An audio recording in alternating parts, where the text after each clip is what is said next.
because for the past 61 years, our population have never been served by people who are absolutely committed to principles.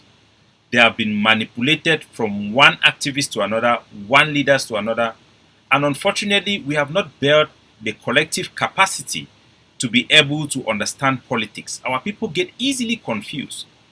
And the Cameroon have realized it, and they continue to manipulate our people with false information, manufactured propaganda, and things that our people are not capable of understanding. And our activists who are supposed to give our people some standard, or they could look upon them for some standard, are they themselves also suffering from the inferiority of being a slave people? And they keep on fighting each other and competing with each other, and our people are really left for themselves. So I'm going to do this for you first. I'm going to clean out the sticks in our eyes so that we can collectively move, because you can't do something for the people without the people. And I'm very happy that our people have given me the privilege that I am currently the most consequential figure in our country that our people listen to. We must fight and fight until we attain our objective. But we must fight not stupidly, because this fight is taking place in our territory. We must be very smart in how we fight to minimize the cost on our people and to maximize the result we can have.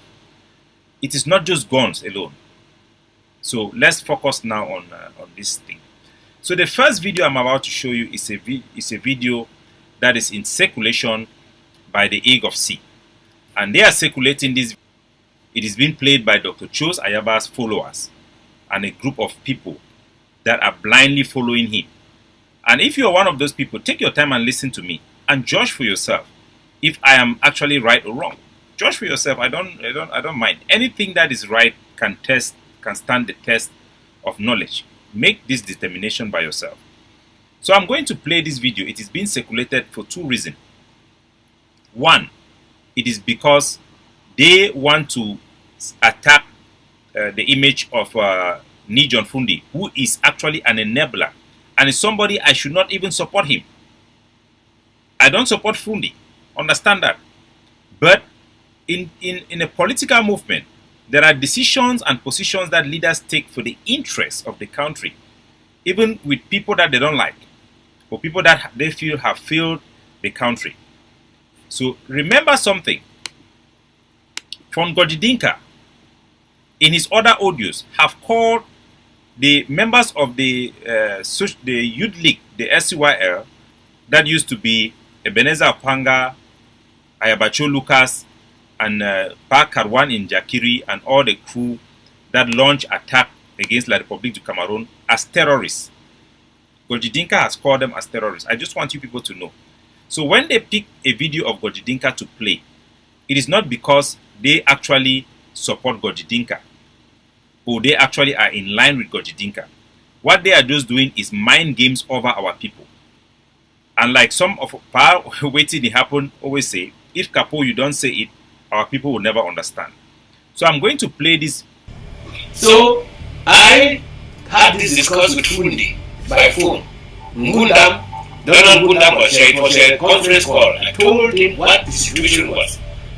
And this it requires just blackmail. It's a matter of, in fact, even today, you people who say you have control about these boys back home, if they get our members of parliament to be absent from Yaoundé parliament, we will become free.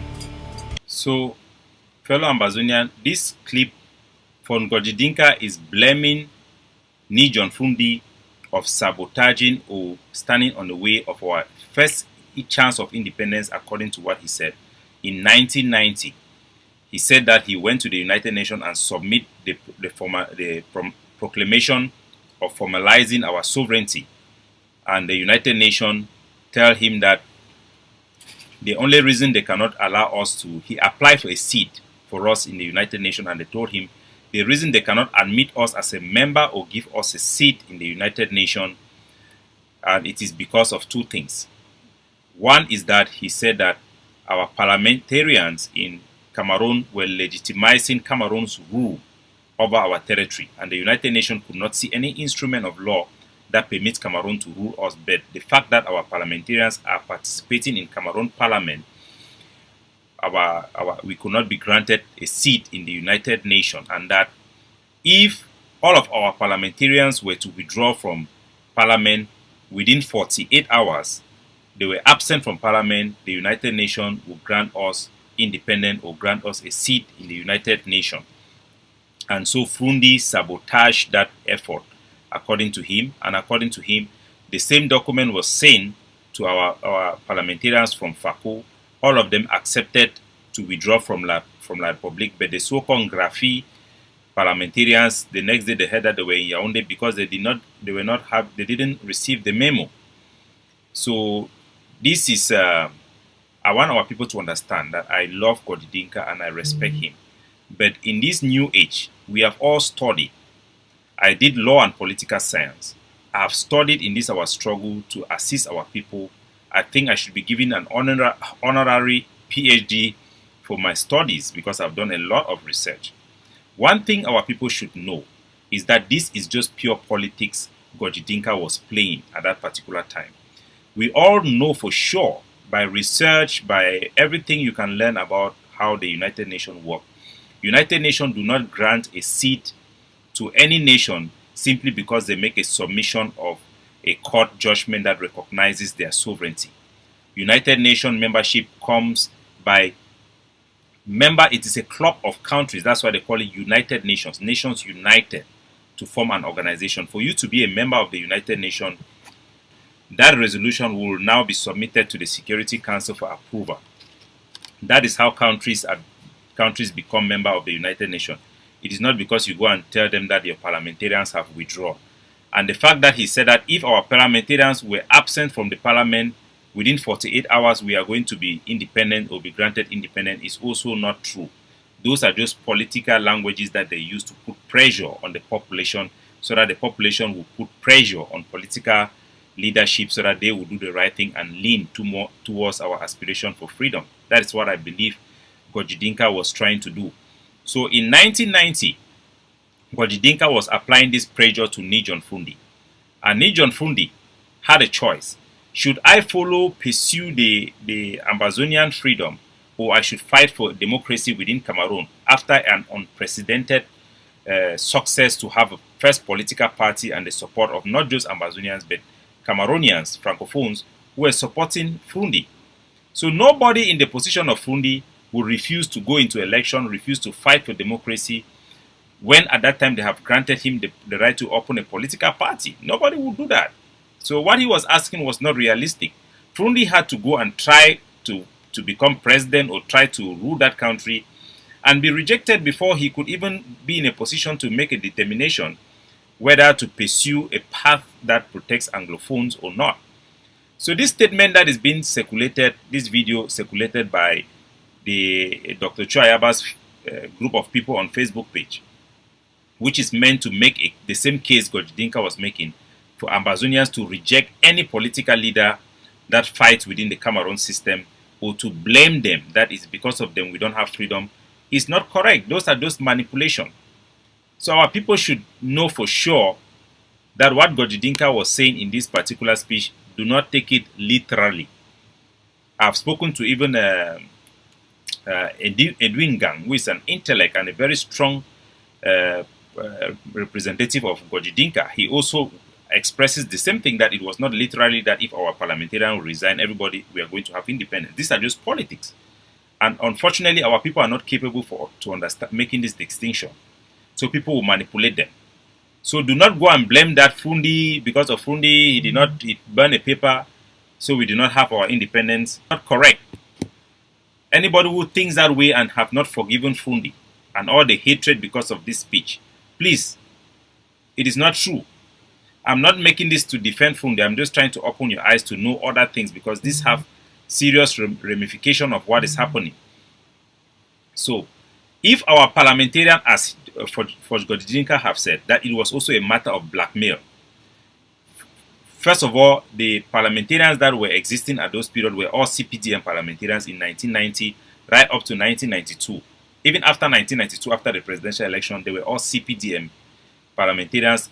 John Fru Ndi did not have absolute authority or strong influence over them than Paul Biya would have. Even if all of them decided to go, it wouldn't have the effect that within 48 hours we'll have independence. It will delegitimize the system, it will raise our questions, and it might have as well flipped things wrong. It was not true, it was not accurate. So the chance that they say that we lose our independence on 1990 because our parliamentarians did not withdraw was wrong. And we have to now be very honest on how we can have independence. We have come a long way. Gorji Dinka have played a very crucial role to get us where we are, and provided us the name for our country. The ideology behind our country has sustained the resistance for a very long time. John Fru Ndi was actually an activist under him. And so these are our parents.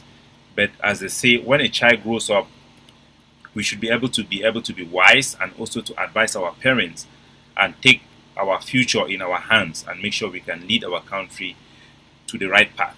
So this assessment by Gorji Dinka was wrong. The idea that we are also implementing now, which is that we should blackmail parliamentarians or lawmakers or senators so that they should be absent in La Republic's parliament, and because they are absent, we are going to have our independence, is also not true. When they are not in that parliament, we would delegitimize the parliament and refuse Cameroon political participation. It is very important. But that is not going to automatically grant us independence. It is going to give us a strong hand to question Cameroon's right to rule over our population. And we need a combination of things for us to be able to have independence. So I'm not saying that to say that that is not something that will help us to have independence. It is just a tool, and it will also depend on how we use that tool as part of our arsenals to fight for independence for our people. Okay, that's said and done. I want to play the second video, which I'm going to